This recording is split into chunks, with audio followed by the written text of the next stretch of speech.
Welcome everybody. My name is Susie Hudson and I'm the Clinical Director at NADA.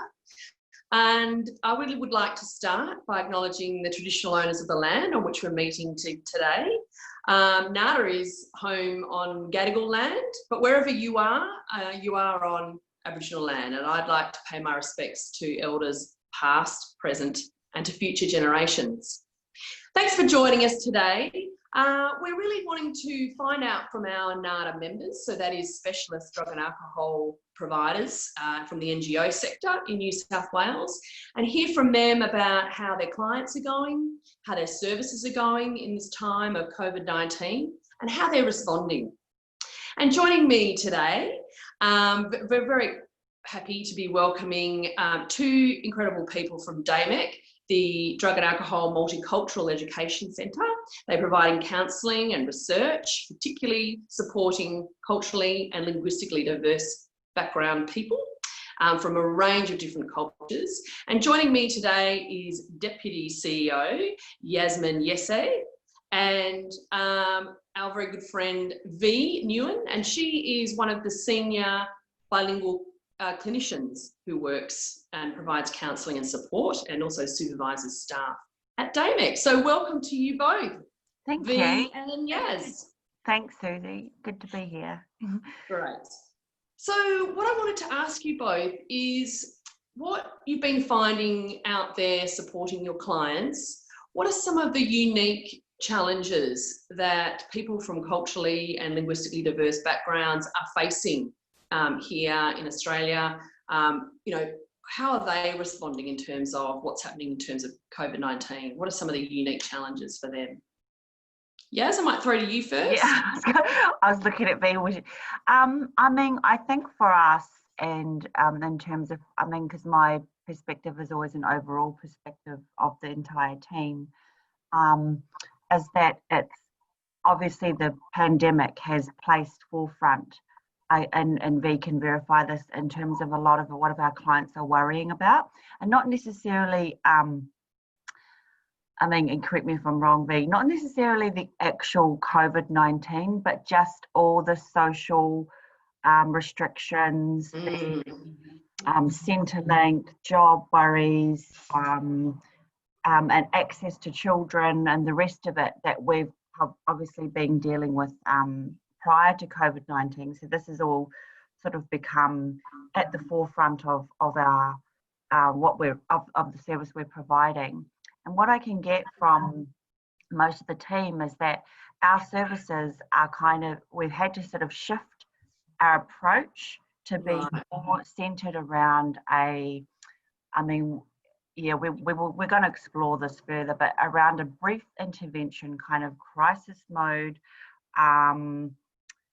case management, if you like, for lack of, this is sort of just a summary of what I can get.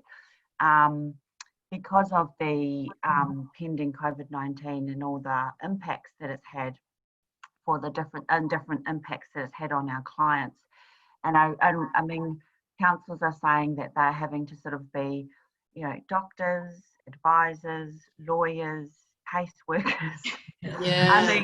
V, I think their last clinical meeting, V was talking about, she was advising on the government legislation and having to sort of be really explaining that and interpreting that for a lot of our clients. So it's, the impact for us is about looking at the way we've had to sort of quickly maneuver and quickly change services. I feel like from the get-go, and was having this discussion yesterday at an exec meeting, we were pretty quick to kind of move our services to be within a telehealth kind of model. And at the time, we didn't know what that looked like because we just did it.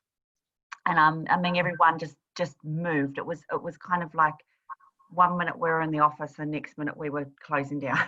We were shutting the office kind of in this kind of COVID-19 crisis. And so we moved it fairly quickly, and we're still going through every day. We have challenges that we face, but it's not until we've been doing it for a certain period of time that we're able to really sort of see and shape services or understand what our telehealth model might look like, and how we can better shape what we're doing to help our clients.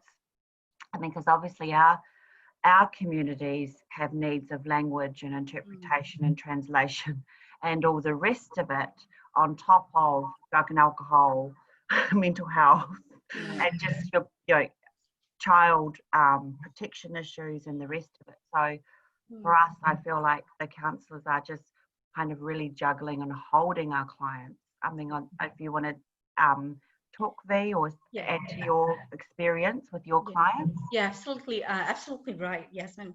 That, when we first sort of shifted to the TC, or the telephone counselling model, we thought we were going to be doing therapy over the phone. Yeah. But that is not the case. That is not the case. So you're absolutely right that during the course of our sort of interactions with our clients over the phone, that we find ourselves being in a position of finding our information in feeding that information to our clients, especially with our non-English speaking clients, around issues, legal obligations, around supporting their kids with online learning. And of course, And two of it, I can give an example of my caseload. I have two non-English speaking clients, and the struggle, the challenge of accessing a computer or a smart device and understanding information to support their kids. So there are so many layers of complexity around this COVID, and not just only the drug and alcohol issues, but the well-being, but information to services, including Centrelink information that we have to find ourselves in explaining to our clients and reassuring them. Yeah. So it has sort of, like, as you said, Yasmin, we had to take a different approach to meet the needs of our clients during these sort of like interesting times, and changing the way how we work with our clients, in terms of assessing their needs. Yeah. Yes. And so V, on that, I suppose you're saying that because of those relationships that you had, those therapeutic relationships that you have, you then become a bit of a source for all these other types of support. That's correct. Yeah, being the middle person, explaining and finding and getting ourselves, sort of like ready to learn about the information and give the information appropriately too. Yes. So, and all that, I suppose, interpreting what are incredibly difficult things for everybody, which is around, what does it mean in terms of just simple payments? That's right. How do you do online teaching to, for you and support your children? And so, V, when you think about some of your clients, have there been impacts around that social distancing? So where they might have been getting support from family or neighbours or friends in the community, have you seen impacts in that regard for clients? Yeah, definitely, Susie. So some of our clients, it's very fortunate they do have support services in place, such as Anglicare. So some of these services are able to provide sort of home virtual home visits. So which is really great, because some of these sort of clients have child protection matters. So that's really helpful, to have that sort of virtual home visit in place. Yes. But the majority of clients that don't have that sort of support service available in terms of family support, and even accessing that virtual family support is difficult for some of our clients as well. Yes. Yeah. And so you've spoken a little bit already, both of you, about some of the ways that your workers have tried to adapt. So you've talked a little bit about some of that telehealth. It's getting your head around really being able to take pieces of information, both health information Centrelink information and sort of repurpose or translate that, whether it's into another language or just simply into some ways that we can all understand them. Yeah. Okay. Simplified. Yeah, exactly. Yeah. So are they been the main things? Do you still have some client groups that Yas, you're seeing, you know, social distancing, but still seeing in face-to-face? Yeah, I mean, our transition workers still have to provide, well, that face-to-face support. I mean, when you've got someone, I think Tan, in the first phase of the COVID-19 crisis, our Vietnamese transitions worker had someone released from prison. Yes, right. And this was all when there was, no one knew what was going on, and there, you know, we didn't have a kind of handle on things. But there was no choice in that time because he had no support, no one to pick him up, no one to. So our transition workers are still seeing clients, obviously within following our guidelines and our COVID-19 response action plan. It's not, again, not in the same way pre-COVID-19, but just having to sort of pass documents over, do those sorts of things. And our Pacific Island worker, I believe, is doing some visits as well. Yeah, it's really hard. Like, we were having this chat yesterday. We can't convert our entire service into a virtual. It just is not doable for us. We, going forward, like looking at how we might offer services, I think this definitely will give us new options or further options. And that is the talk at this time, because we've the feedback from the clinicians, and these you can verify is that it's quite successful. Yes. But in terms of us, as we were talking about before, adapting the service, really dealing with our clients' kind of forefront anxieties around what's happening for them and their will. I mean, these are clients that are already very vulnerable, and extremely and do 99% have anxiety and depression. So this is not new for us to be able to do. I sort of, as V was talking, it kind of came to me that, no, this is, as a called service, we do this regardless of whether there's, we kind of looked at as the advocates, the, and we're the everything. So it doesn't surprise me that at times such as these, that our communities would turn to us and look and seek advice on. Yes. I mean, it could be the smallest things, that like V was being asked, they've been asked if they should go to the doctors, or they should attend this, or is it safe for them to go to Centrelink? Is it, and then also V, you've had to make phone calls on behalf of, while they've been on the phone. So, it's really, I suppose, you've had to change a lot of things, and what you're saying is that DAMEC may well indeed still maintain some of these ways of reaching out virtually, but those core parts of your business, which have been to really support people in a very holistic way, have almost been, have been continued, but then in some respects have had to be really grown, I suppose, to really help people interpret all of the things that have changed in this way. Yeah. Yeah, and I mean, sorry, yeah. I was just going to add, like, I feel in terms of the called component, that part of the reason that it's been quite a successful transition is because, and obviously, when I'm talking about telehealth, there's no Zoom video facing with our clients. They have all preferred not to take that option. That also doesn't surprise us. Yes. However, they are open to chatting on the phone.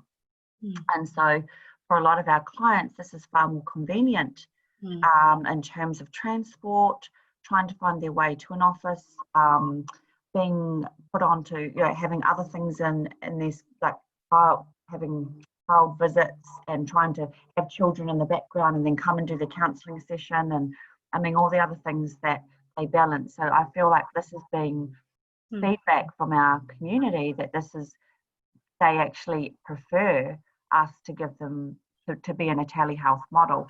But I guess when it comes to when they want to come to the office, they have to have that option. Yeah. So it's about that choice. What you're saying there is that you've still, in spite of some of the restrictions, you maintain choice to your client. Yeah, that's correct. Yeah.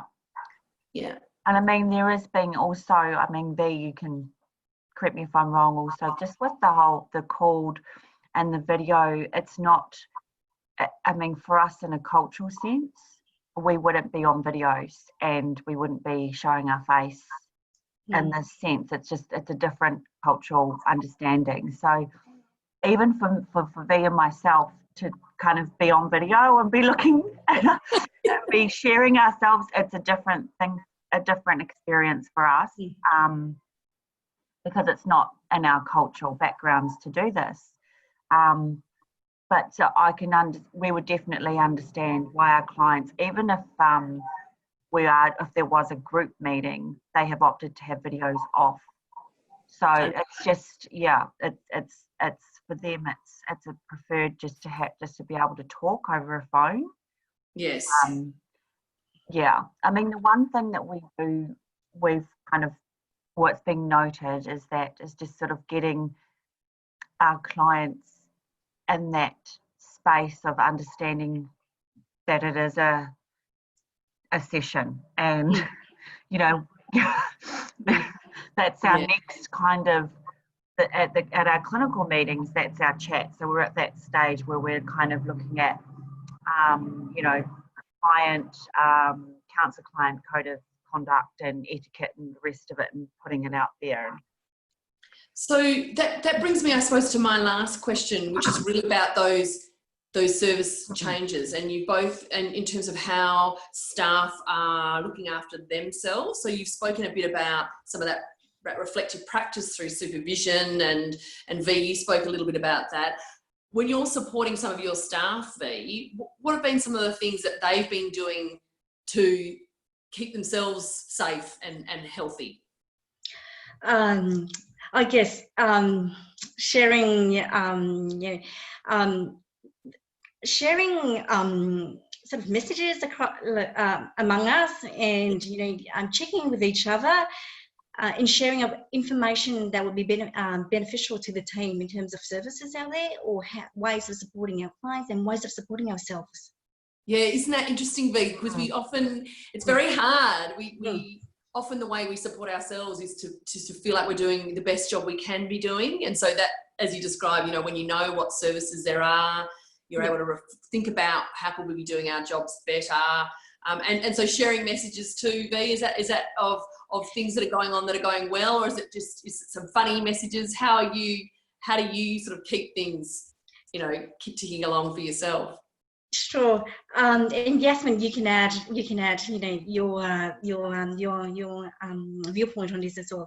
Yeah, but the team here at DAMEC, we have been pretty much checking with each other every day, every morning, with messages just to see how we've been travelling and getting on with our days, and if people need to have that chat, the supervisor or the manager, there's that option. But we get that support from from Yasmin, from our manager, on a regular basis, just to see how we've been getting on. And we share, just funny messages about the current climate, because you got to you got to have that sense of humour. You totally do. Yeah. Yes. And sharing information among ourselves.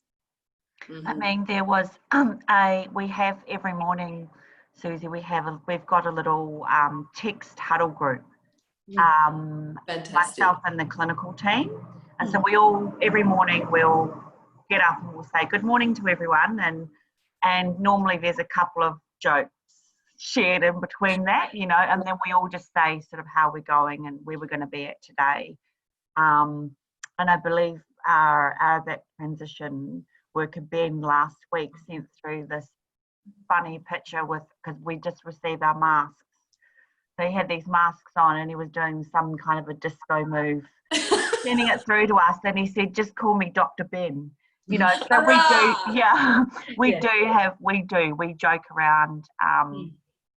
We check in on with each other, and we've got extra meetings that we've set up. That now we're actually thinking, you know, because we're sort of just finding our feet, we're thinking that we can ease off some of our meetings, because right now there's 50,000 meetings a week, just to make sure we're checking on everyone and seeing how everyone's traveling. And so now we're thinking we can actually pull that back to fortnightly, you know. So because we're getting our rhythm now and we're finding our rhythm. Yeah, and we're kind of we've kind of found a way that we're moving forward with this. That's right.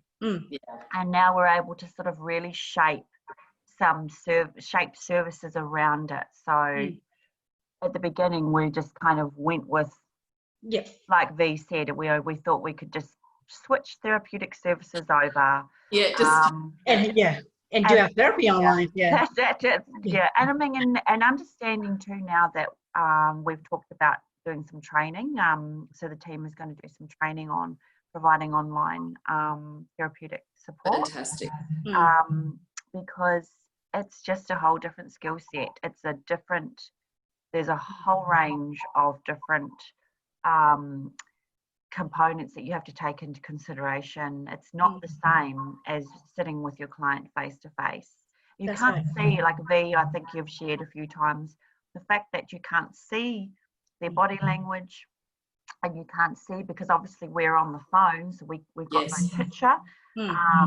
We can't see their reaction or their body language, which is you're able to do when you're face to face, and that's right. It's kind of impacting our assessments at present, because that's when you're first engaging or meeting with someone, you know, you rely on that kind of that non-verbal communication, face to face, and it does impact on whether that's the rapport that you're making. That's right. Whereas when it's a voice on the phone, it's very hard to sort of get that engagement and build that rapport. You have to work a little bit harder. So, I mean, that's sort of one of our side notes come out of the clinical meeting, is that perhaps we need to look at rejigging our assessments to suit a more of a telehealth model. Okay. So this is sort of being one of the outcomes of the feedback, because our assessment, as you know, Susie, they're long and they're tedious. Yes. It's very hard to engage a client for an hour. Yes.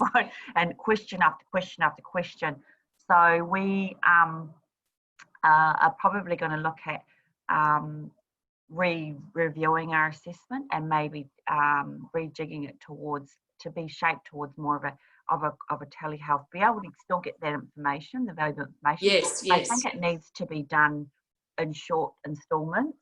So there's been it's a huge learning curve, and I think what you've both been talking about is how adaptable our services are, and certainly for you all, it's capitalising on already those relationships that you've built, that respect and standing in the community, so people trust you. There's a lot of trust there, but at the same time, trying to respond, adapt, and now, I suppose, thinking not just about what's happening now, but going into the future, how you may indeed maintain some of those things, both in the way that you support your workers, as well as how they support their clients. So I really want to thank you both for joining me today and giving of your time. I know it's a very tricky time. I hope you do take good care of each other and yourselves and your families and friends. We really want to keep growing this and hearing from the sector, because there has been some incredible changes and real benefits to the way in which we do our work. So thank you, Yas, and thank you, V, for joining me today. We'll stay in touch and stay safe. Thanks so much, Susie. Thank you very much. Thank you. Thanks for your time. Bye.